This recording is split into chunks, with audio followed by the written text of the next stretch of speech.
যে এই যে আন্দোলনে এই যে সারা দেশব্যাপী যে আন্দোলন হয়েছে তার প্রথম প্রাইমারি ইনফরমেশনটা আমরা পেয়েছি যারা মোবাইল দিয়ে সিটিজেন জার্নালিজম করেছে এবং এদের অনেকেই মাল্টিমিডিয়া রিপোর্টার বলতে যেটা ক্লাসিক সেন্সে বোঝায় যে আপনি মাল্টি প্ল্যাটফর্মে কাজ করছেন, আপনি নিজেই ভিডিও করছেন, আপনি ওই ভিডিওটা আবার এডিট করে আপনি বিভিন্ন ফর্মে এটাকে কোথাও টিকটকে দিচ্ছেন, আপনি ইনস্টাগ্রামে দিচ্ছেন, বা আবার আপনি যে ভিডিও তুলছেন সে আবার ফটোও তুলছেন, এবং অনেক ক্ষেত্রে আপনি এসে নিজে এটা আবার প্রসেস করে ওইটার উপর একটা শর্ট টেক্সট স্টোরি করছেন।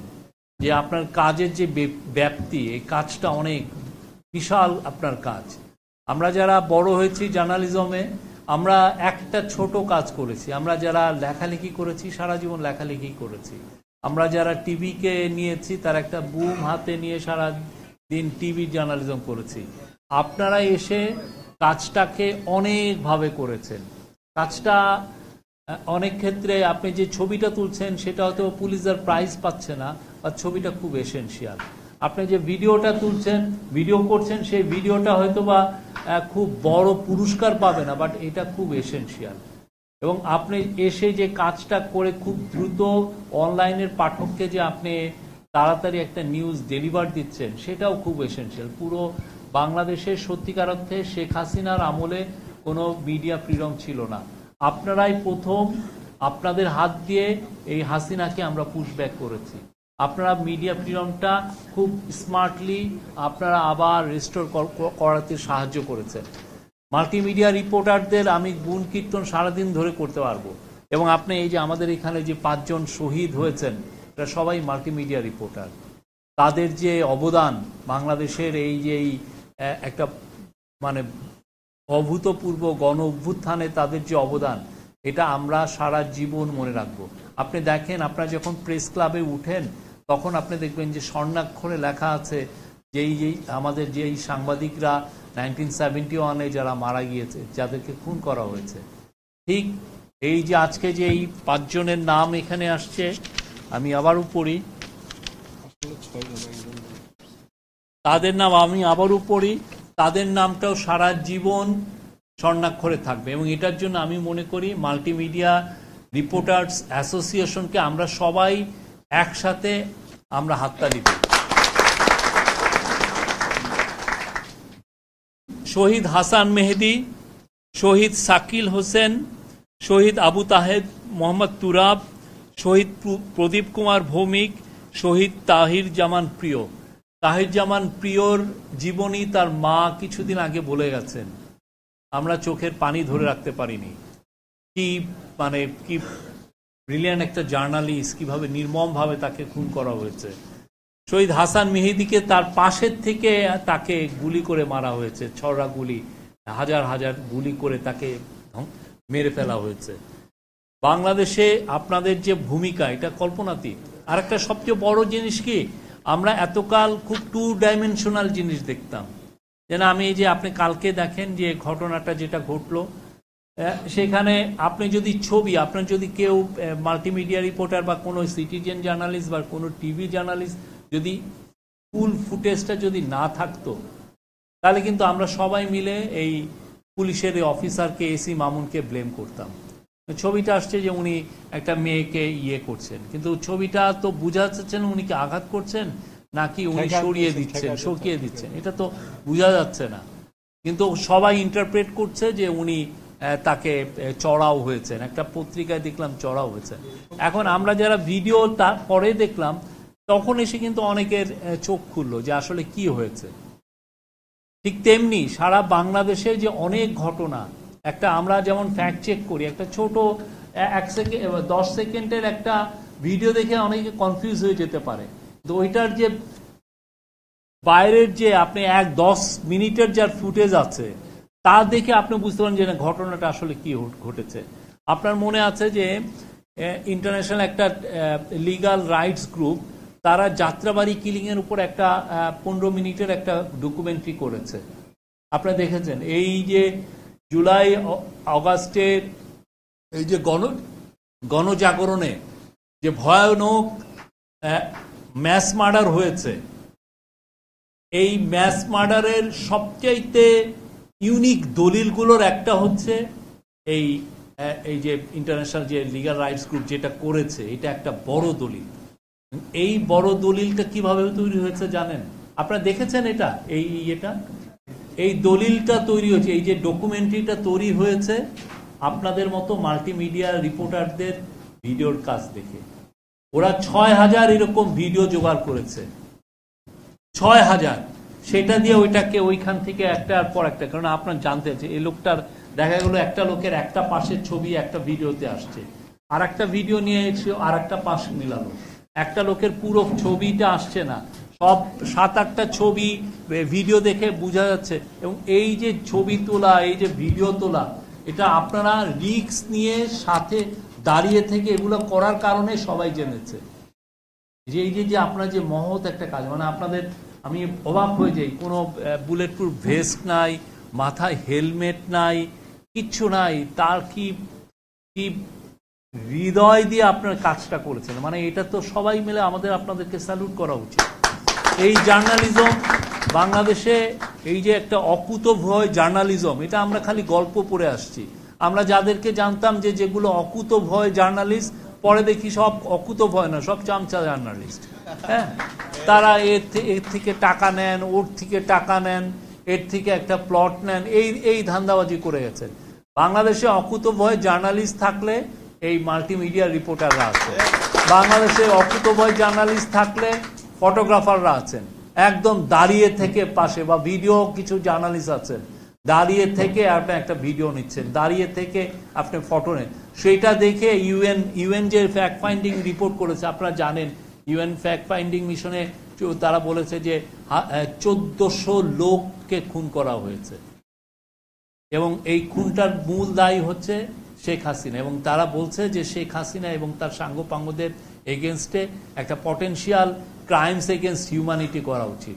ক্রাইমস মানে মানবতা বিরোধী আইন, মানে ওরা মানবতাকেই তারা খুন করতে চেয়েছিল, পুরো মানবতা। তো সেই মানবতা বিরোধী আইন, এটা ওয়ার্ল্ডের দুইটা ক্রাইমকে বলা হয় যে সবচেয়ে বড় ক্রাইম। একটা হলো জেনোসাইড, আপনি যদি একটা গ্রুপ অফ পিপলকে একদম ধ্বংস করে দিতে চান, যেটা রোহিঙ্গাদেরকে করেছে মায়ানমারের মিলিটারি, আর বা গাজায় যেটা হচ্ছে, আর ইয়ের ক্ষেত্রে আর একটা হচ্ছে যে ক্রাইমস এগেনস্ট হিউম্যানিটি, যে ম্যাসিভ কিলিং করছেন। এই ক্রাইমস এগেনস্ট হিউম্যানিটি, এই যে তার এগেনস্টে যে প্রুফ, সে যে ক্রাইমস এগেনস্ট হিউম্যানিটি করেছে, এইটার প্রুফের কাজটা কারা করেছে, কারা প্রাইমারি ভিডিওগুলো দিয়েছে, এটা হলো আপনাদের যে অবদান, এটা আসলে অবিস্মরণীয় বাংলাদেশে। তবে আপনাদের এই অবদান আমরা খালি মুখে বললাম আর কিছু করলাম না, তা তো হয় না। আমাদের উচিত সত্যিকার অর্থে মাল্টিমিডিয়া রিপোর্টারদেরকে আরো স্বীকৃতি দেওয়া, তাদের বেতনাদি। আপনারা জানেন যে বাংলাদেশে সত্যিকার অর্থে গুটি কয়েক লোক যারা মালিকের খুব আশেপাশে থাকে, মালিককে খুব ভালো চিনে বা এডিটরকে খুব ভালো চামচামি করতে পারে, তারা ভালো বেতন পায়। আর বেশিরভাগ জার্নালিস্টের বেতন কম, কারো কারো ক্ষেত্রে ৫,০০০ টাকা দিচ্ছে, কারো কারো ক্ষেত্রে ১০। আর গ্রাম দেশে হলে তো একটা টাকাও দিচ্ছে না। আপনার একটা ভালো ভিডিও আপনি ওইটা ফেসবুকে আর আপনি ইউটিউবে দিয়ে আপনি হাজার হাজার ডলার কামাচ্ছেন, অথচ যে লোকের থেকে আপনি ভিডিওটা নিচ্ছেন তাকে ৫০০ টাকাও আপনি দিচ্ছেন না, ঠিক না? এবং এদের লোককে কেউ কেউ আবার সুধী সমাজের, তারা ঢাকার তারা আবার সুধী সমাজের মেম্বার, তারা অনেক বড় বড় কথা বলেন। হ্যাঁ, কিন্তু বাংলাদেশে এটা একটা সত্যিকার অর্থে এই জার্নালিজমটা বাংলাদেশের ক্ষেত্রে একটা ব্লাড সাকিং ইন্ডাস্ট্রি হয়ে গেছে। আপনার রক্ত কেমনে চুষে খাওয়া যায়, মানে আপনি একটা মোহে পড়ে এখানে আসেন, আপনি আপনার চেহারা, আপনি একটা জার্নালিজমটা আপনি প্যাশন হিসেবে নেন, আপনি আসেন, কিন্তু ওই আপনার আশাটাকে এক্সপ্লয়েট করা হচ্ছে মালিকরা। এবং এটা বছরের পর বছর হচ্ছে, বছরের পর বছর। ভালো বেতন দেয় না, ৫,০০০ টাকা। আপনি যে মারা গেলেন যে পিও, তার যে জীবনী যেটা পড়লাম, কি স্ট্রাগল করেছেন, ১০,০০০ ৫,০০০ টাকা বেতনে, কি ভয়াবহ এটা লাইফ, এটা তো চিন্তা করা যায় না। আমরা এই যে স্বীকৃতি আমি দিচ্ছি, অথচ আপনাদের কারো আমরা বেতন বাড়াচ্ছি না। এটা নিয়ে সত্যিকার অর্থে আমি আবারও বলি, আপনারা নতুন করে একটা মুভমেন্ট করা উচিত। এই আওয়াজটা সত্যিকার অর্থে আমাদের ইউনিয়ন, শহীদ ভাই বসে আছেন, আমি মনে করি ইউনিয়ন এখানে ফেল করছে। আপনাদের আমাদের যে নতুন নতুন জেনারেশনের যে জার্নালিস্ট আসছে, তাদের কথা ইউনিয়নের লিডাররা বা এরা তাদের যে ডিমান্ড, তাদের যে এটার ব্যাপারে কোনো আওয়াজ নাই। তাদের তো আওয়াজ তুলতে হবে, ঠিক না? আমরা চাই বাংলাদেশের প্রত্যেকটা জার্নালিস্ট যিনি এই প্রফেশনে আসবেন, এটা খুব হ্যাজার্ডাস একটা জব। আপনি মারা যেতেন, 5 জন শহীদ হয়েছেন, আমাদের কয়েক ডজন ছেলে আহত হয়েছেন। আমরা চাই আপনারা প্রত্যেকে ভালো বেতন পান, প্রত্যেকে ভালো বেতন পান। যিনি ভালো বেতন, যার মিনিমাম যাতে একটা ফ্লোর থাকে। আমি আবারও বলি, গার্মেন্টস শ্রমিকরা দেখেন, তারা কিন্তু যারা জার্নালিজমে আসে তাদের মতো অনেকে অত শিক্ষিত না, কিন্তু তারা ইউনিয়ন অ্যাক্টিভিজমে আপনার আমাদের থেকে তারা 100 গুণ এগিয়ে আছে। তারা তাদের মিনিমাম ওয়েজের জন্য লড়াই করে, এবং লড়াই করে এখন দেখেন তাহলে 12,500 টাকা, এবং কিছুদিন আগে তারা আরো 9% বেতন হাইক করিয়েছে আন্দোলন করে। এবং ওদের আন্দোলনগুলো মহৎ একটা আন্দোলন, যে না, আপনি আমার বেতন বাড়াতে হবে। ঠিক তেমনি আমার মনে হয় বাংলাদেশের সাংবাদিকরা, যারা মাল্টিমিডিয়া বলেন, যারা ফটোগ্রাফার বলেন, যারা রাস্তায় সারাদিন খেটে রিপোর্ট করেন, সবার জন্য বেতন, একটা ফ্লোর, একটা বেতন থাকতে হবে, একটা বেসিক মিনিমাম ওয়েজ থাকতে হবে। এটা 30,000ই হোক আর 40,000, এর নিচে যে দিবে সেই পত্রিকা বন্ধ করে দেওয়া উচিত। যে সেই ওয়েবসাইট বন্ধ, তোমার দরকার নাই। তুমি এই যে ঢাকাচুরি.com আপনি চালাবেন, দরকার নাই। এইটা একদম, এইটা কিন্তু ভয়াবহ একটা আকার ধারণ করছে। 2-3 জন আসছেন, ভাই আমি এইটার এডিটর, হ্যাঁ, আমি চুরি চামারি করে উনি এডিটর হয়ে গেছেন। ওনার 1-2টা ছেলে রেখে দিয়েছেন, 1-2টা রিপোর্ট হয়তো ভালো করছে, 60টা রিপোর্ট সে চুরি করে, 200টা ছবি সে চুরি করে, 20টা ভিডিও সে চুরি করে। কাজটাই হচ্ছে চোর। এই জার্নালিজম তো আমাদের দরকার নেই। আমাদের যিনি জার্নালিজম করবেন খেটে, তাদের আমার ইন্টেলেকচুয়াল প্রপার্টির রাইটটা দিতে হবে, তাদেরকে মূল্যায়ন করতে হবে, তাদেরকে আমাদের বেতন, একটা বেসিক বেতন ধরে, এটা নিয়ে আমাদের আন্দোলন করা উচিত। আমি সরকারে থাকি, তাও আমার মনে হয় যে এই জায়গায় আমি আপনাদের সাথে আছি। খুবই ভয়াবহ আমাদের সবার। এটা তো আমরা তো এমন না যে না, আপনি আমার সারা জীবন আমি সংসার করব না, আমি ছেলে মেয়ে নিব না, আমাকে আপনি যেভাবে রাখছেন একটা বোহেমিয়ান লাইফ লিড করব সারাদিন ধরে, এবং আপনি আমাকে খাটাবেন, সেটা তো না। আমি তো বড় হচ্ছি, আমার তো একটা সংসার হচ্ছে, আমার একটা নিড আছে। কিন্তু যেই মালিকগুলো, যেই ওয়েবসাইটের মালিক বলেন আর টিভি বলেন, টিভিতে যে মাল্টিমিডিয়া, তাদের এখন মেন ইনকামটা হচ্ছে মাল্টিমিডিয়া। অথচ যে দেখেন প্রত্যেকটা টিভিতে সবচেয়ে কম বেতন পায় মাল্টিমিডিয়ার ছেলে মেয়েরা, ঠিক না? ভয়াবহ রকমের কম পায়। কাকে বেতন দিচ্ছেন? একটা স্টার, যাকে চেহারা দেখা যাচ্ছে। কেন ভাই, আপনি মাল্টিমিডিয়া যেতে তাদের একটা ফ্লোর বেতন ধরে দেন যে এর নিচে কেউ পাবে না। এই যে একটা মানে আমরা এক্সপ্লয়েট বললাম না, একটা ব্লাড সাকিং ইন্ডাস্ট্রি হয়ে গেছে। এইটা আমাদের দূর করতে হবে। আমরা এত জিনিস নিয়ে লিখি, আমরা সমাজের বিবেকের কথা বলি,